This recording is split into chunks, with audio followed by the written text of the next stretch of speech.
Bon, je vois que ça a démarré. Catherine, Super. je suis ravie de t'accueillir. Bonjour. Bonjour Et à toi. donc, on est ensemble pour 1 heure à peu près, enfin, le temps qu'on a envie de prendre pour discuter d'un sujet qui s'appelle Marketing contre com, empathie ou manipulation. Donc, je suis très contente que tu as choisi ce sujet. Je vais te présenter, je vais me présenter aussi, puisque donc là, on est dans ma cuisine philosophique pour un webcast qui s'appelle Kitchen Philosophy.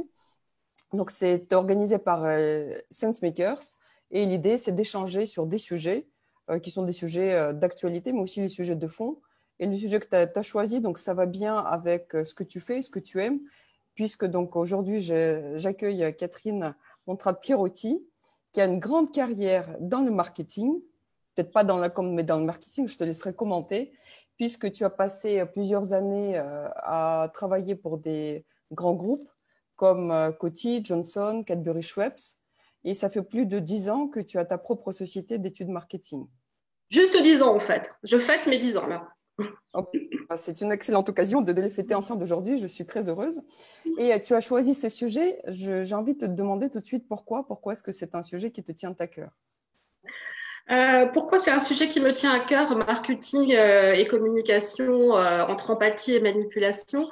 Parce que j'ai eu la chance de, justement, grâce à ces expériences dont tu parles, notamment quand j'ai travaillé à l'intérieur de grands groupes, de voir à quel point la frontière est ténue, fragile, et que parfois même avec la meilleure volonté et l'éthique la plus irréprochable du monde, on peut dériver vers la manipulation qui est de plus en plus quand même décodée par les consommateurs qui sont en France, en Europe, aux États-Unis, pour une grande partie très très avertie aujourd'hui de toutes les ficelles du marketing et du discours aussi publicitaire. Et donc, c'est une frontière qu'il est important de bien avoir en tête et de bien savoir quand on est du bon côté, je dirais, de cette frontière et quand on est, au contraire, peut-être un peu du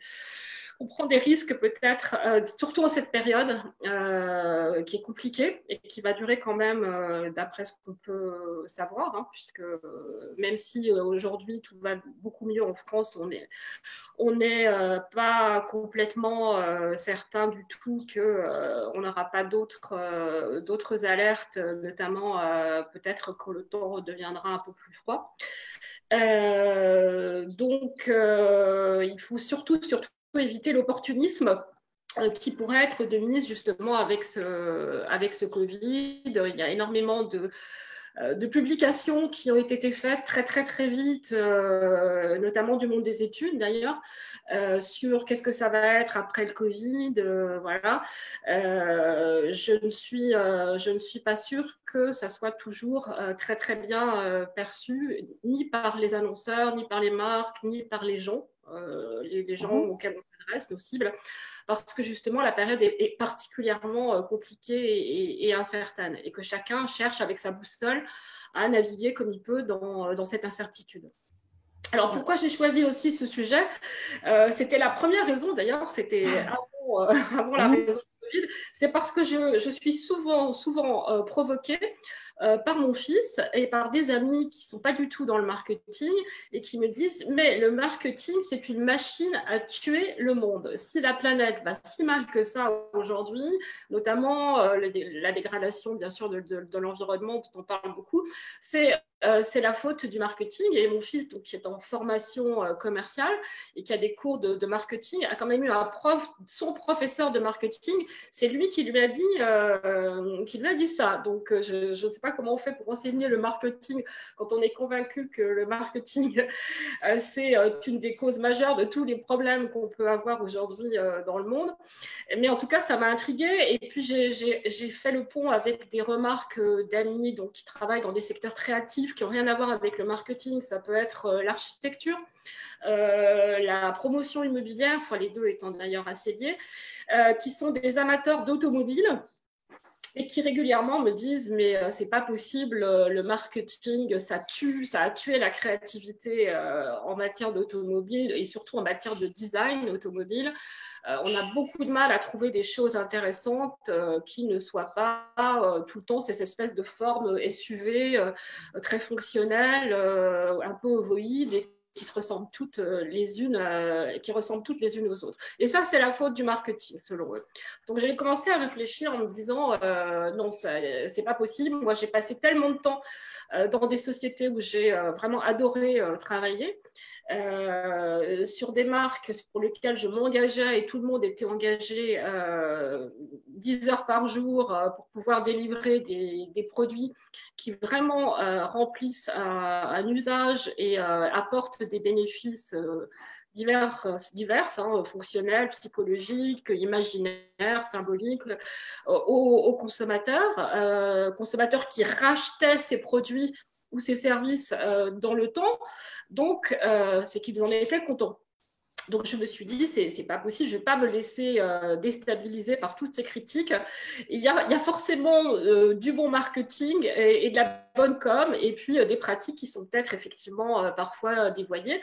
En ce qui concerne l'automobile, qui est un secteur que je connais un peu parce que j'ai travaillé pour certaines grandes marques automobiles, moi, il me semble que c'est plus la mondialisation du process de production, donc la rationalisation qui se fait au niveau mondial avec uniquement quelques grands groupes qui survivent, quelques marques qui survivent au plan mondial, tout est maintenant complètement globalisé.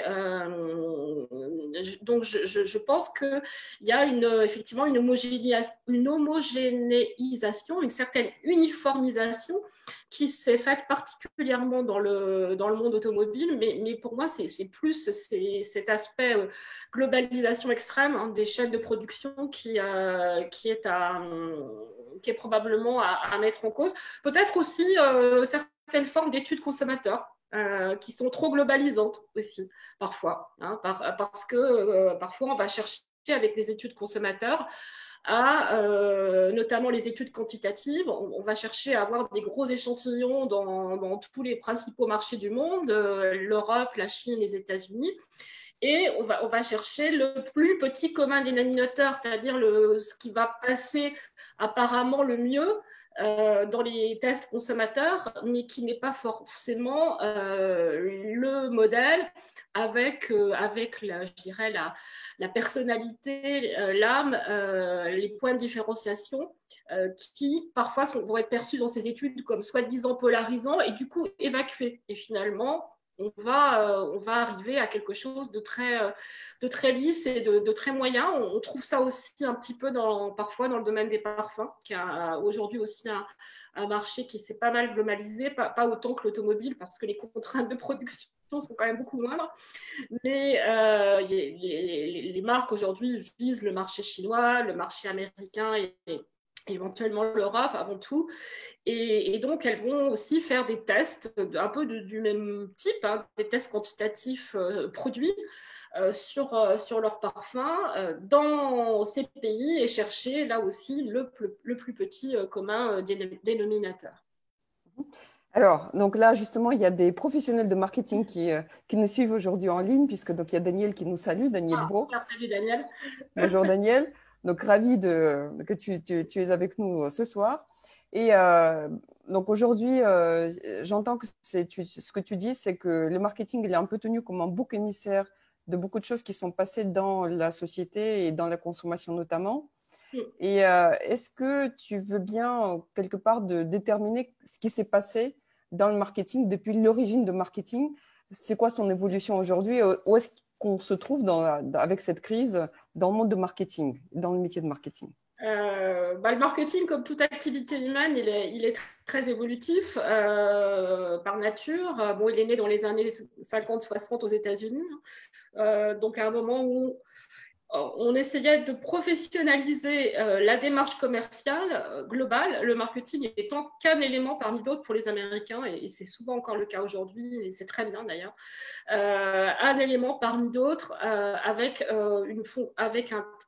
un poids très important accordé à la fonction commerciale qui doit toujours être là pour être vigilante, challenger le marketing, parce que c'est eux qui ont le contact avec le terrain.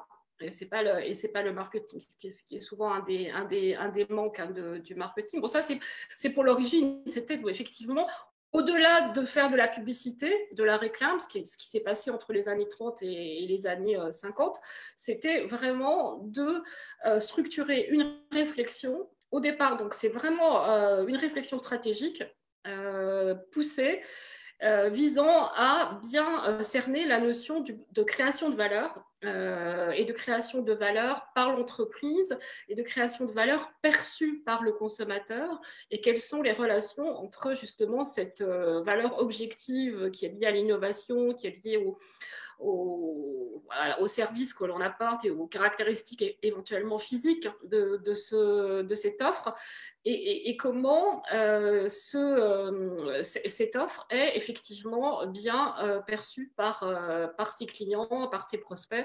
Est-ce que la valeur que l'on pense avoir dans l'entreprise est bien à la hauteur de celle qui sera perçue par les consommateurs? C'est vraiment le gros enjeu du marketing.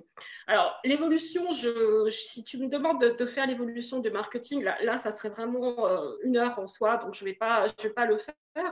Bon, ce que je peux dire vraiment aujourd'hui, c'est qu'il y a une évolution qui est très intéressante, bien sûr, c'est tout ce qui concerne le content marketing, et sur lequel Daniel est bien plus calé que moi pour parler, qui est une des dernières évolutions du marketing. Elle n'est pas la seule et elle est liée donc au fait que les réseaux sociaux se sont développés et donc que chaque individu cherche à avoir une réponse de la part des marques qui soit la plus personnalisée possible, qui corresponde le plus fidèlement possible à ses valeurs, à ses goûts, à ses envies, à sa culture éventuellement. Donc voilà. Et l'autre aspect qui est très intéressant, c'est qu'avec cette notion de content marketing, on revient aussi sur du sérieux.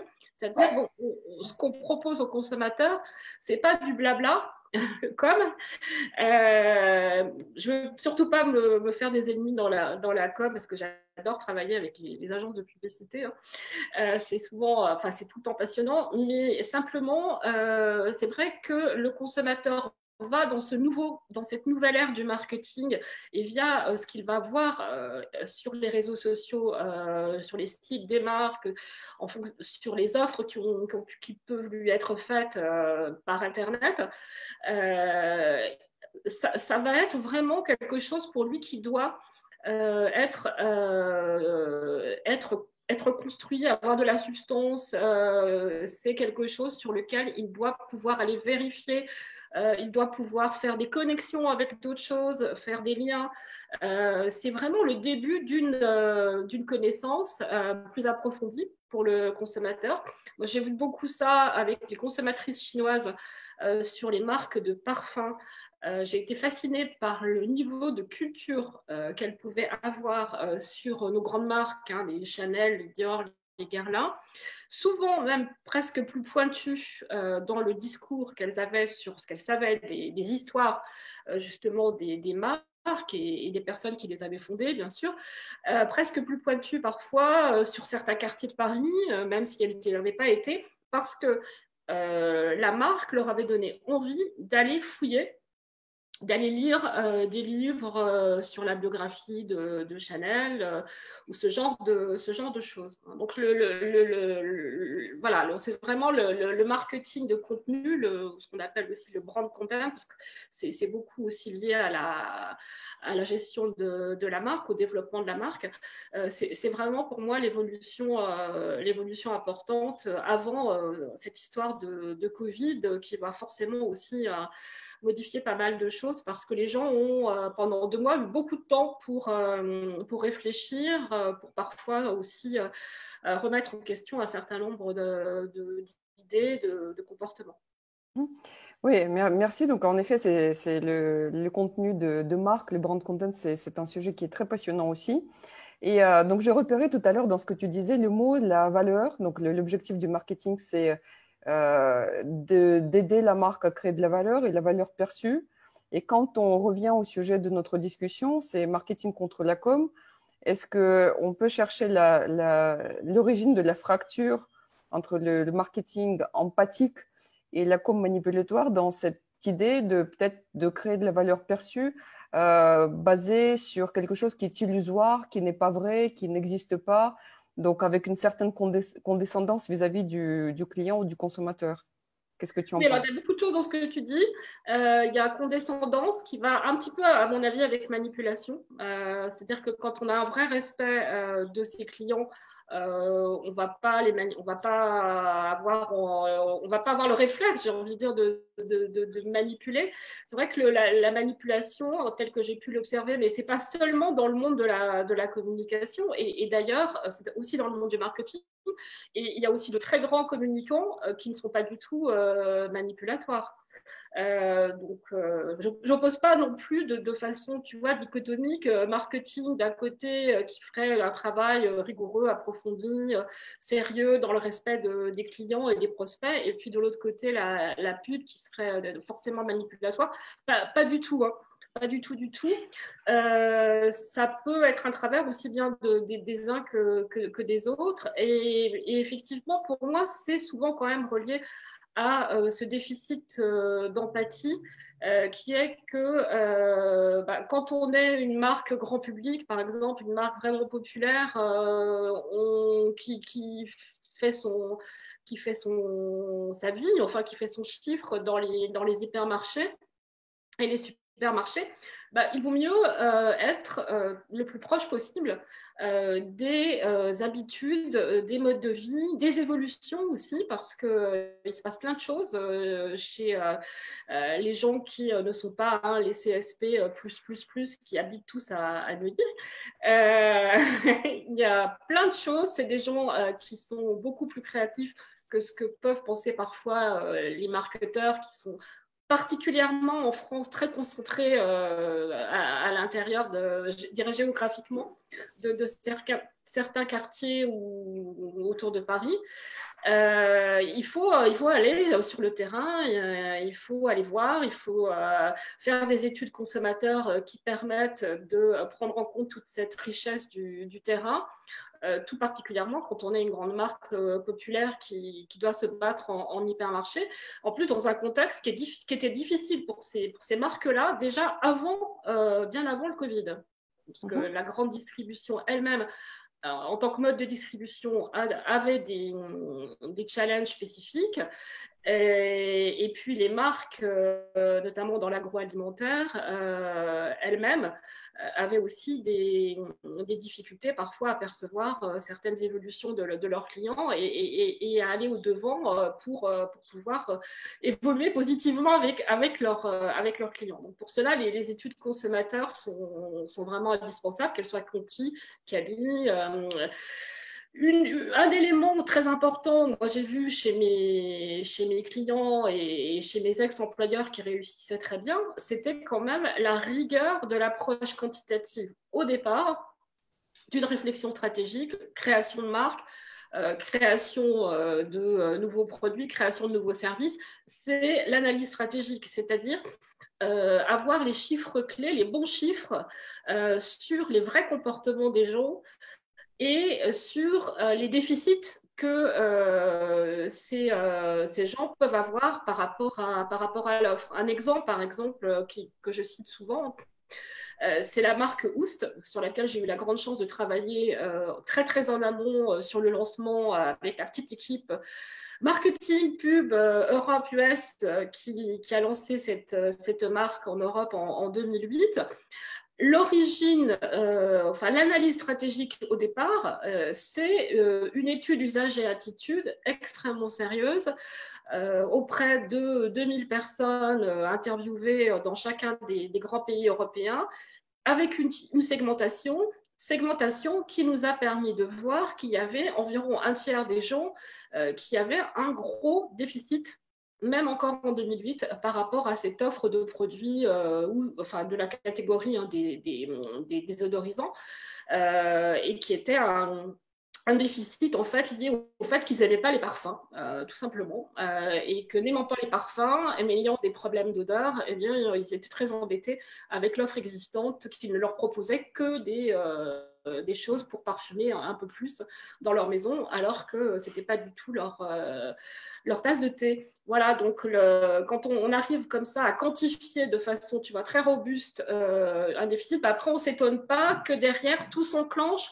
On a le bon ciblage, on a le bon insight, et derrière, on fait un super boulot avec l'agence de communication, avec les créatifs, avec la recherche et développement, et puis on a une marque qui, effectivement, en 6 mois, va gagner 5% de part de marché des produits désodorisants dans toute l'Europe. Donc voilà, donc ça pour moi, c'est une expérience parmi d'autres, mais je me dis, bon, le marketing, ça peut vraiment être quelque chose de très, très, très rigoureux. Et cette rigueur, elle part vraiment de l'analyse stratégique au départ.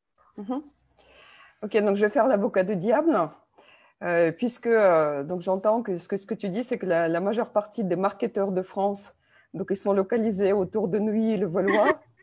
C'est un clin d'œil pour toi, ça. Ouais, et dans le quartier ouest de Paris. Et c'est que donc aujourd'hui, le succès en fait pour la construction de la vraie valeur de la marque est dans la rigueur et d'être proche des consommateurs, c'est-à-dire d'aller là où ils se trouvent. Oui.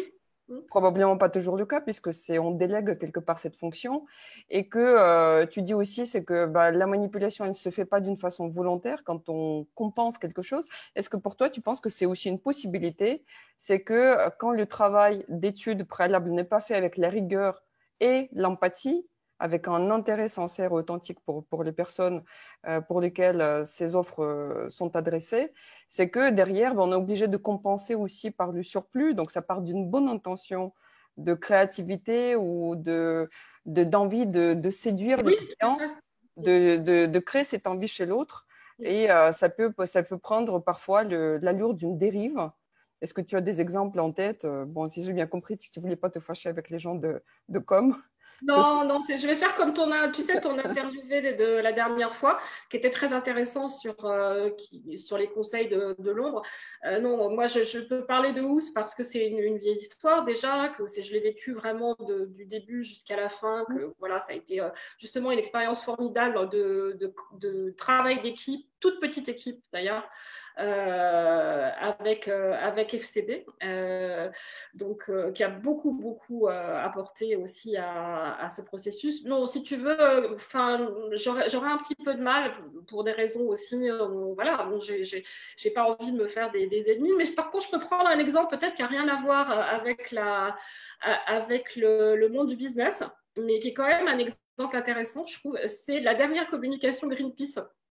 La dernière communication Greenpeace était censée se positionner sur les politiques parlent beaucoup, on est content. Greenpeace a, au bout de 40 ans d'existence, même plus, on quand même le sentiment que les messages sont passés maintenant de façon assez large, en tout cas en Europe et une partie de la population américaine, puisqu'on a aussi une grosse partie de la population américaine qui est bien sûr climato-sceptique, avec Trump en tête.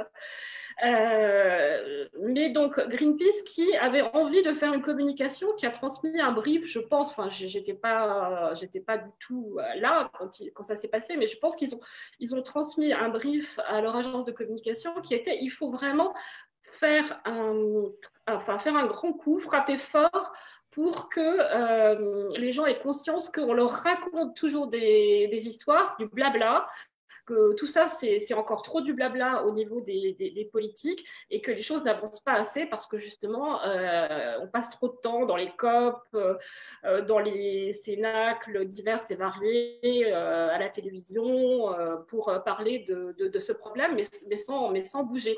Donc ce concept de blabla qui est intéressant, enfin, qui correspond donc au bruit médiatique qu'il y a effectivement sur le sujet et qui n'est pas forcément toujours à la hauteur des actions qu'on pourrait mener, même s'il y a beaucoup de choses qui se passent. Et donc, ils ont probablement eu cette intention stratégique qu'ils ont donnée à leur agence de communication. Et le résultat a été extrêmement décevant parce qu'en fait, l'agence de communication leur a fait leur a réalisé un univers d'iceberg, donc les icebergs qui fondent, et a inscrit sur ces icebergs de façon assez subliminale blabla. Voilà. Donc, et la communication, c'était simplement ça, des icebergs dont on voyait à peu près qui fondaient, notamment en affichage. Hein. C'est assez difficile de voir quand même un iceberg qui fond sur quelque chose de statique. Et le blabla, voilà. Et je pense que ça, c'est typiquement une interprétation trop littérale du brief là en l'occurrence du client, le client c'était Greenpeace, et que c'est de l'argent mais vraiment dépensé complètement pour rien, c'est triste, c'est aussi parfois le cas aussi dans les entreprises, parce que même si l'intention stratégique est claire, il a manqué quelque part la créativité, oui, mais surtout la créativité empathique qui aurait permis que le message, effectivement, puisse être clairement relayé. Parce que là, on a une communication qui n'est pas impactante et qui n'est pas comprise. Donc, c'est beaucoup d'argent dépensé pour rien. Justement, comment est-ce qu'on met de l'empathie dans les études marketing à notre époque où on digitalise de plus en plus les études, où on étudie les comportements sans adresser la parole aux gens? Est-ce que tu as des idées là-dessus? Alors, la digitalisation n'est pas antinomique du tout d'empathie, puisque au contraire, ce qu'on a constaté depuis qu'on fait des études par Internet et en quantitatif, on fait quasiment que des études par Internet et en qualité, on en fait de plus en plus aussi.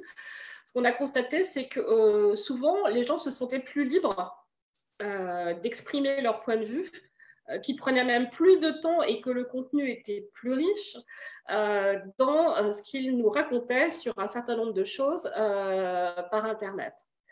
Après, il y a sujet et sujet. C'est-à-dire que quand quand il s'agit d'une étude de marché quantitative où tu demandes aux gens, par exemple, s'ils connaissent un certain nombre de marques et ce qu'ils pensent de ces marques avec des attributs, si possible, un petit peu affûtés, tu n'as vraiment pas besoin d'avoir le fait de ne plus avoir de contact avec un enquêteur, malheureusement pour le métier d'enquêteur, hein, mais n'a pas beaucoup d'importance.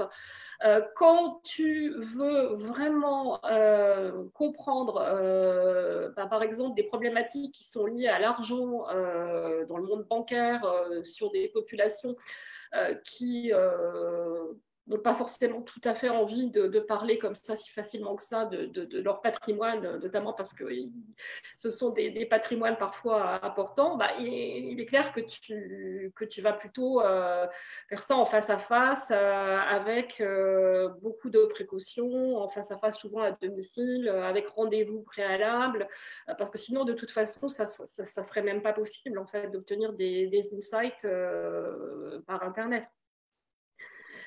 Moi, je suis d'une génération qui aime bien en quali faire encore toutes les bonnes vieilles méthodes en face à face, mais de plus en plus, je pratique aussi des études par Internet. Et donc la différence entre le face-à-face et les études par Internet, donc l'Internet, il y a beaucoup de choses qui se passent uniquement par le canal verbal, alors que face-à-face, tu peux encore percevoir les expressions de visage, tout le comportement non verbal. Quel est l'avenir de cet aspect-là de marketing qui est dans le contact humain physique? Oui, écoute, c'est une très bonne question. C'est une très bonne question. En ce qui concerne des démarches études créatives avec une finalité vraiment de création, c'est-à-dire de création de nouveaux services, de création d'une nouvelle marque, de création de produits, je ne vois pas très bien comment on peut faire sans le lien avec les gens. Très sincèrement, je pense que la créativité, elle passe vraiment par l'humain. Et que donc la capacité justement à rebondir, à faire rebondir ensemble, à co-créer des choses avec les consommateurs, ce qu'on appelle un peu dans notre jargon, il faudra qu'on parle du jargon d'ailleurs aussi, les processus collaboratifs, c'est un peu la tarte à la crème, mais en fait depuis toujours, les études Cali sont faites avec les gens pour prendre en compte justement leurs tics, voilà, leurs inconforts, leurs sentiments de malaise quand tu pars dans une direction ou dans une autre, ou au contraire, ce qu'on appelle, les anglo-saxons appellent le wow feeling, quand tu sens que voilà, tu es en train de tirer un fil qui est très intéressant. Tout ça, ça peut difficilement se faire quand même, pour moi, à distance.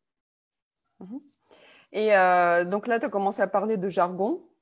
Donc le Ouais. jargon marketing, c'est… C'est une des choses qui décrédibilise le marketing, et la com. Hein, voilà, on va les mettre tous les deux dans le même sac. Ils utilisent le même jargon de toute façon. Parce que ça va au-delà du monde du marketing et parfois ça va jusque dans des domaines où je trouve que c'est même éthiquement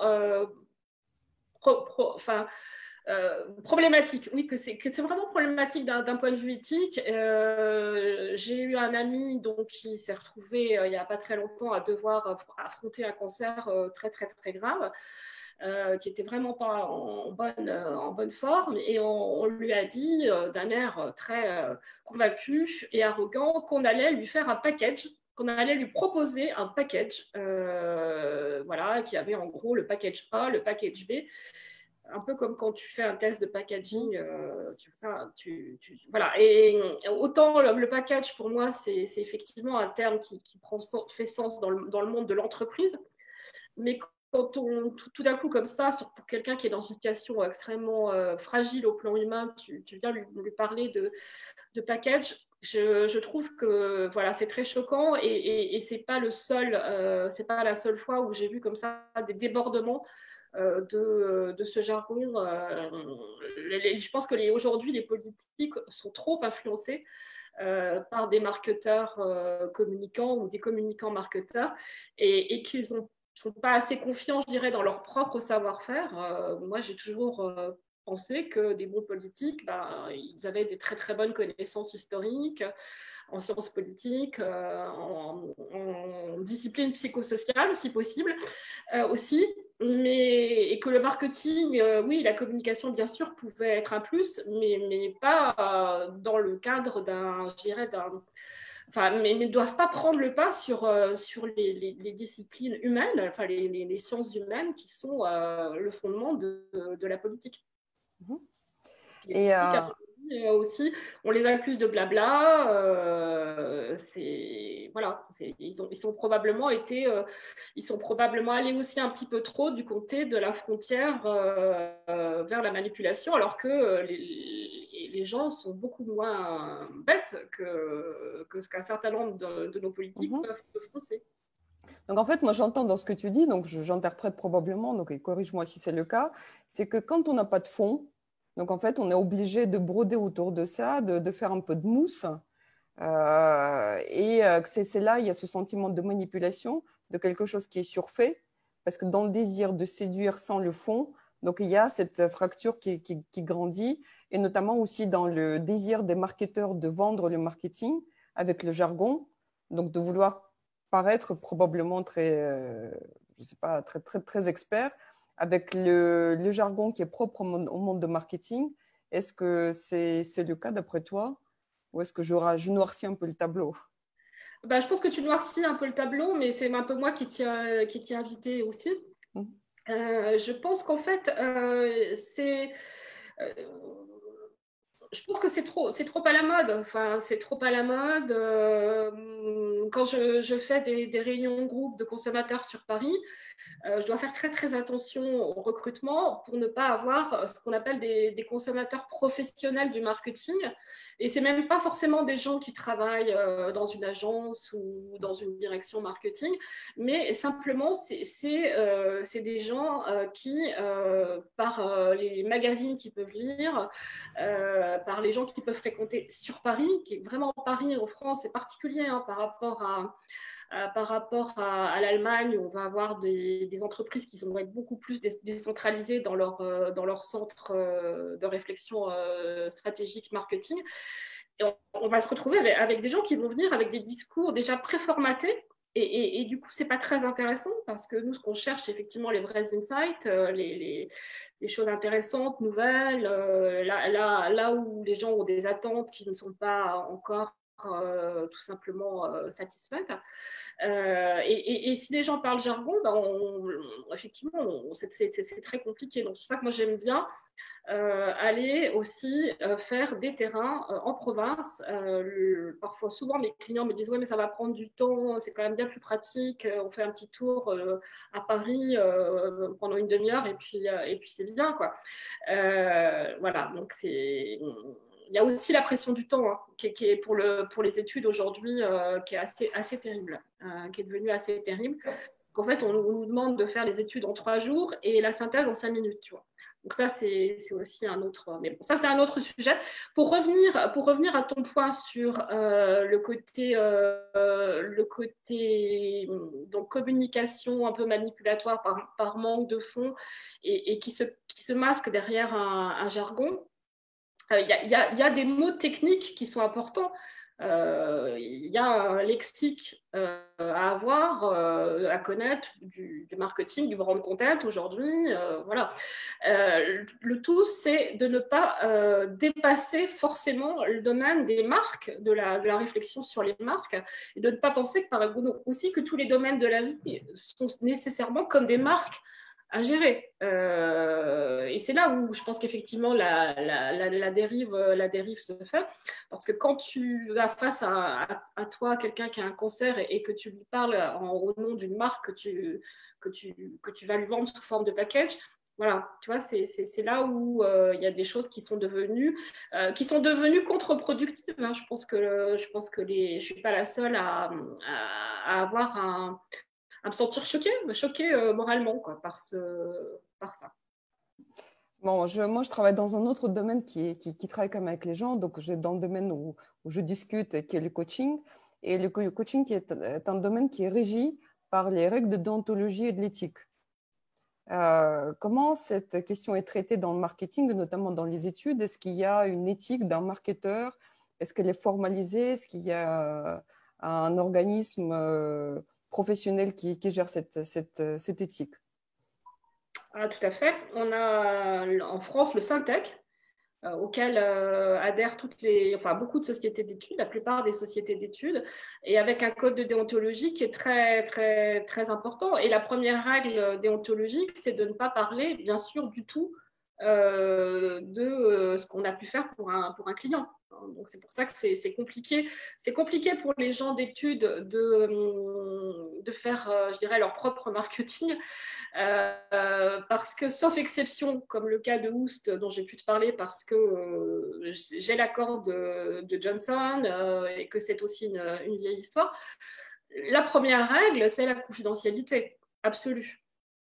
Et les gens d'études sont extrêmement rigoureux sur le sujet. Il faut dire qu'ils ont souvent, quand on fait des études, quand on choisit le métier des études, on a aussi une psychologie particulière. C'est banal, on aime bien la rigueur. Quoi. On a besoin de rigueur, on a besoin d'approfondir, et on est souvent perçu comme un peu, même j'ai envie de dire, un peu ennuyeux quoi, par les autres, notamment par le marketing ou la communication, parce que il faut plus de temps, on veut aller vérifier, puis revérifier, puis enrichir, approfondir.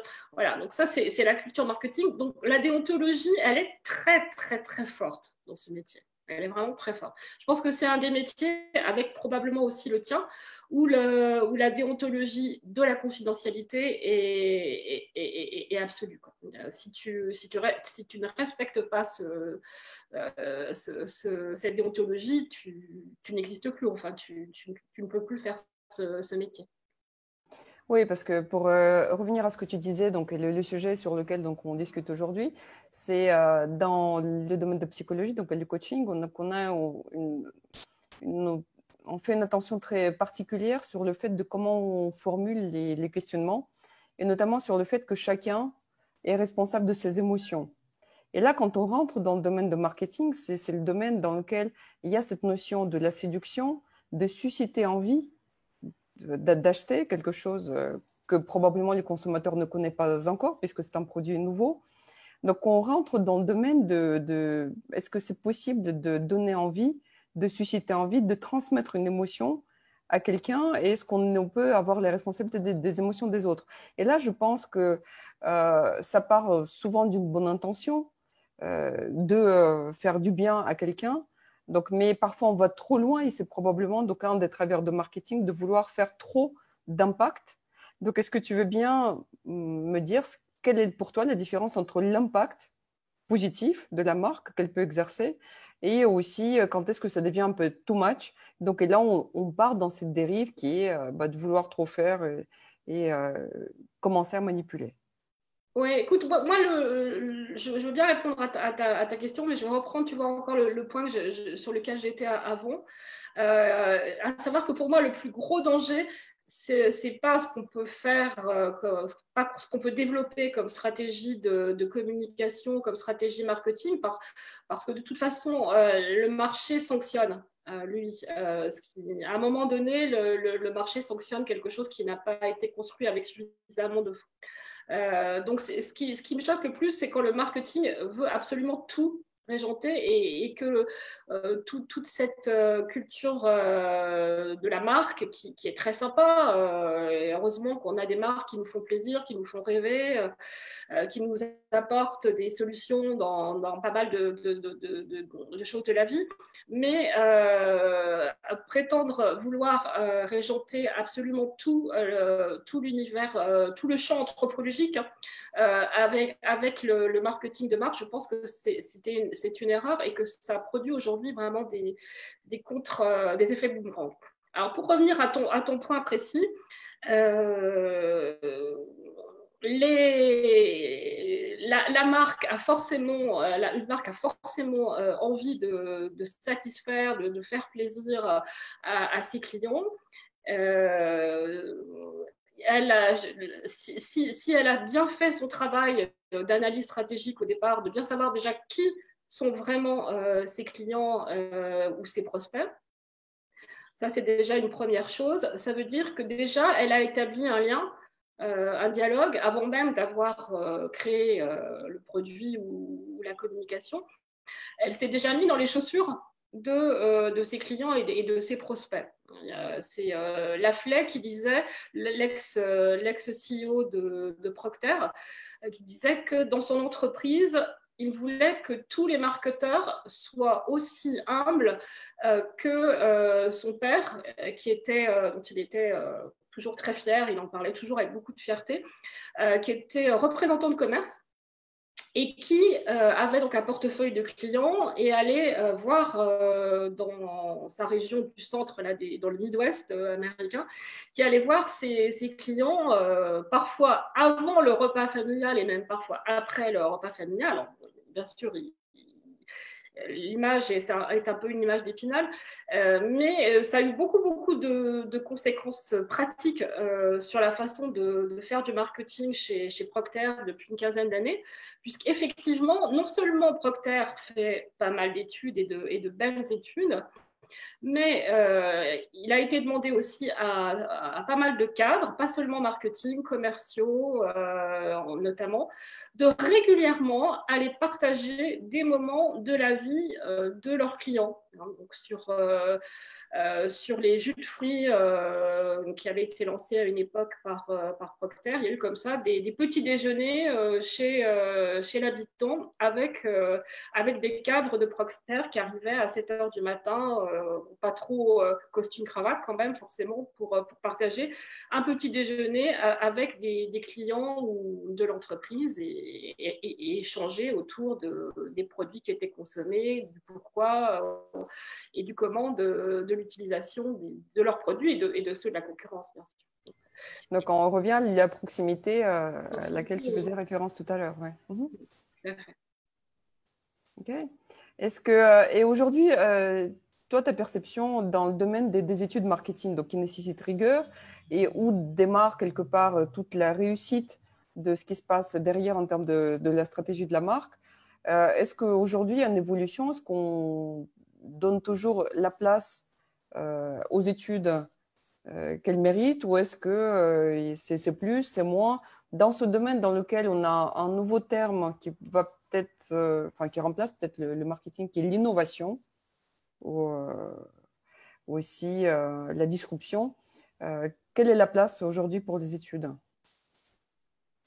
Écoute, je pense que la place, alors hors Covid, hein, parce que clairement, on parlera du Covid après. Le Covid, c'est coupure de budget, communication, études, etc. Donc, ça, c'est une réalité. Pas forcément tous les budgets, mais il y a vraiment les entreprises redémarrent progressivement et donc c'est très, très compliqué. Et j'aimerais bien effectivement garder un petit peu de temps pour parler justement du Covid et du marketing. Le rôle des études, il est pas remis en question dans les entreprises aujourd'hui. Je ne le vois pas, enfin moi dans les entreprises, pour les entreprises avec lesquelles je travaille, donc essentiellement dans le secteur de la grande consommation. Les antennes, l'écoute active de ce que sont les consommateurs ou la recherche de nouveaux segments qui ne sont pas encore forcément atteints par l'entreprise, ça reste tout à fait important et fondamental dans l'entreprise. Donc après, bon, les outils ont évolué, comme on a commencé à en parler, bien sûr. Donc plus d'outils digitaux, le content marketing, ce type d'évolution. Mais on va avoir aussi des annonceurs qui, même aujourd'hui, vont continuer à faire ce qu'on appelle des études ethnographiques. L'étude ethnographique, c'est justement l'approche de Procter qui envoie donc des gens en immersion dans la vie de ses clients pour être sûr que ils ont bien perçu que c'est pas seulement qu'ils n'ont pas seulement intellectuellement intégrer un certain nombre de concepts, mais qu'ils ont pu être nourris par ce qu'ils ont vu. Parce que le marketing, c'est aussi très sensoriel.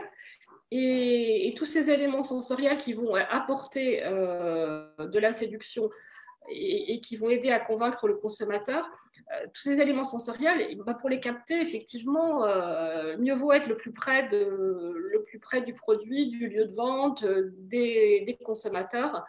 Et là, on atteint parfois un peu des limites avec le digital parce qu'on n'a pas on n'arrive pas à capter la combinaison émotion-sensation, qui sont le cerveau droit, qui est très important pour tout le monde.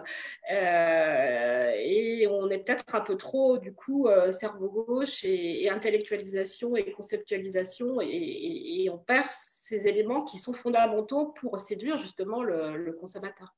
Oui, bien sûr, parce qu'il y a tout le côté aussi environnement dans lequel les gens évoluent. Donc, c'est ça l'empathie, c'est de pouvoir se mettre à la place de l'autre et puis comprendre aussi tout l'univers dans lequel il évolue.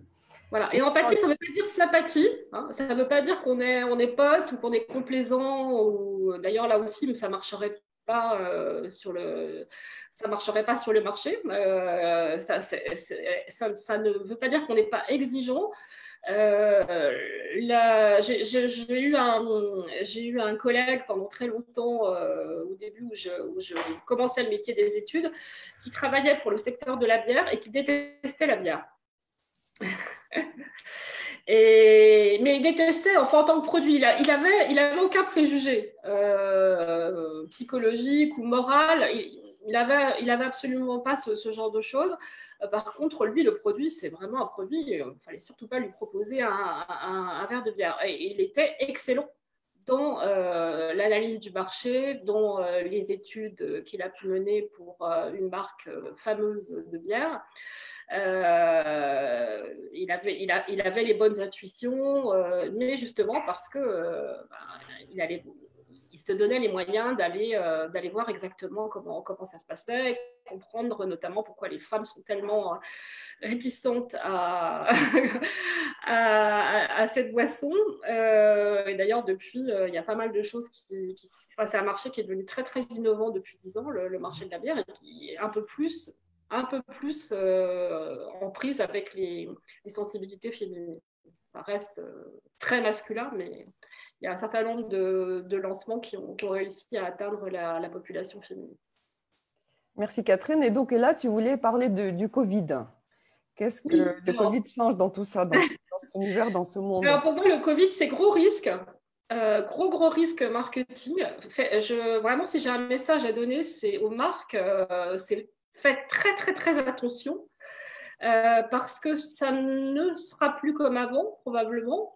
Mais ce n'est pas non plus un nouveau monde utopique dans lequel les gens tout d'un coup vont être très intelligents, très conscients des enjeux environnementaux. J'ai été un petit peu rebutée par la tribune qui a été faite par Nicolas Hulot et Juliette Binoche, en disant bon bah ça y est, hein, on a tout compris maintenant, tous pendant 2 mois, là on a bien réfléchi, et maintenant on va tous acheter local, même si c'est 3 fois plus cher, parce que bon, concrètement aujourd'hui quand on produit des t-shirts en Asie, ça coûte, enfin, je ne connais pas très très bien ce secteur, mais ça coûte même, je crois, beaucoup plus que 3 fois plus cher, 3 fois moins cher qu'en France.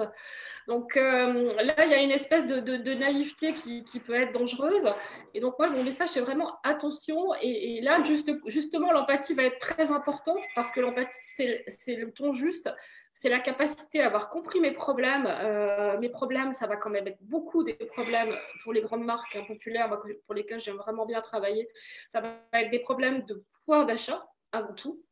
Et il y a quelqu'un, moi, que je suis particulièrement en ce moment, c'est Philippe Gutzmann, qui est un grand professionnel de la distribution, qui maintenant est consultant et qui travaille avec les chiffres qui ne mentent pas, hein, les chiffres d'IRI et de Nielsen sur les budgets qui augmentent, qui baissent, le nombre de gens qui achètent telle ou telle catégorie de produits. Et lui, il insiste bien sur le fait que l'enjeu qui va être très, très important là, vu le contexte de crise économique, c'est la capacité à pouvoir acheter des produits. Et donc, la valeur, le prix, la façon parfois peut-être aussi d'attirer les consommateurs, ça sera vraisemblablement beaucoup la promotion, parce que beaucoup de gens commencent déjà à avoir des grosses difficultés économiques. Et encore, on a de la chance, on n'est pas aux États-Unis où les gens font la queue, enfin toute une partie de la population fait la queue pour les banques alimentaires. Donc je pense qu'effectivement, l'empathie, ça va être la capacité à avoir des démarches empathique, études ou marketing, ça va être particulièrement important. Moi, je vois des marques qui, à la télévision, maintenant, après 2 mois, sans avoir rien dit, reprennent les anciennes pubs et paf, voilà, comme si de rien n'était. Bon, pourquoi pas? Pourquoi pas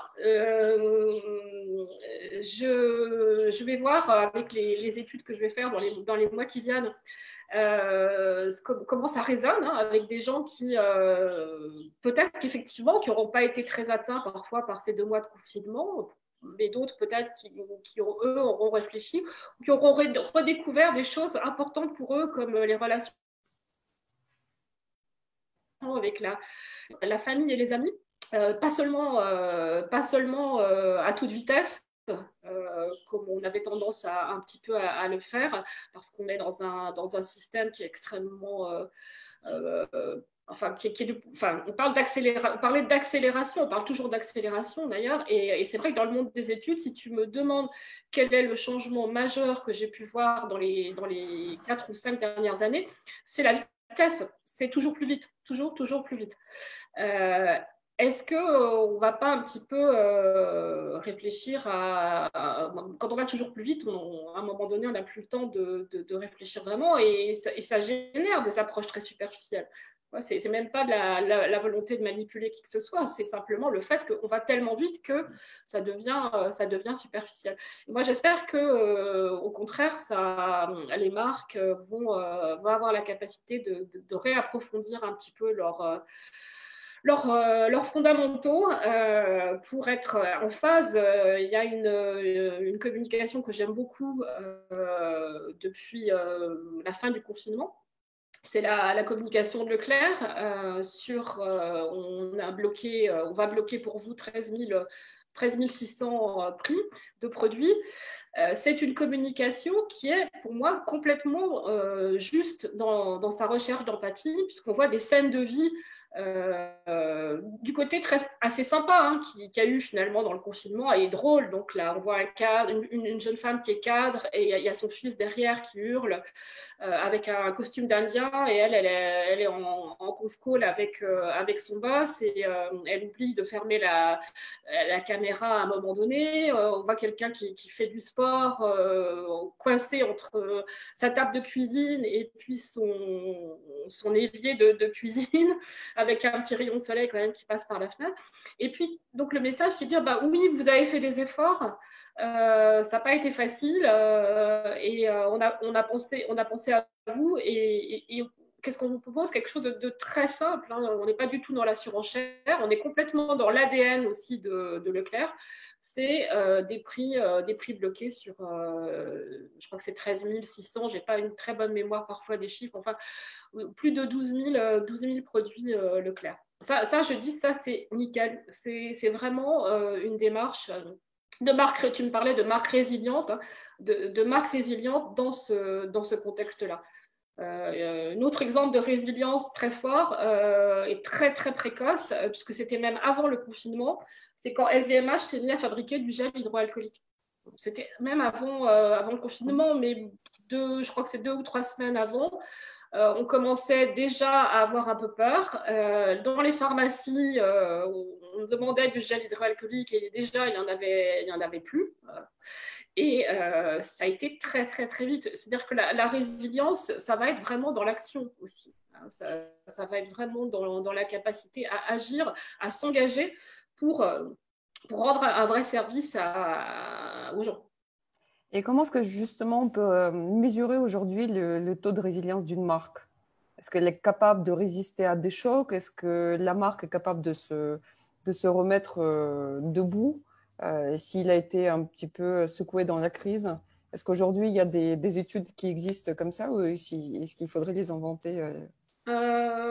Écoute, il y a une littérature extrêmement abondante sur LinkedIn de la part des cabinets d'études sur le sujet. Donc, on manque vraiment pas d'idées ni d'inspiration. Enfin, parce que je pense que les gens d'études, qui sont souvent des gens créatifs, justement pendant 2 mois où ils avaient peut-être aussi un peu plus de temps, ils ont réfléchi aux implications que cette période pouvait avoir, que cette crise pouvait avoir, cette incertitude quand même très importante qui pour le gouvernement a été extrêmement compliquée à gérer, parce que donc donner un cap quand on est dans soi-même dans l'incertitude totale, parce que on n'a jamais vu un truc comme ça, c'est quand même un très gros challenge. Donc pour revenir à la notion de marque plus ou moins résiliente, écoute, je ne sais pas si c'est une problématique de marque ou plutôt une problématique d'entreprise.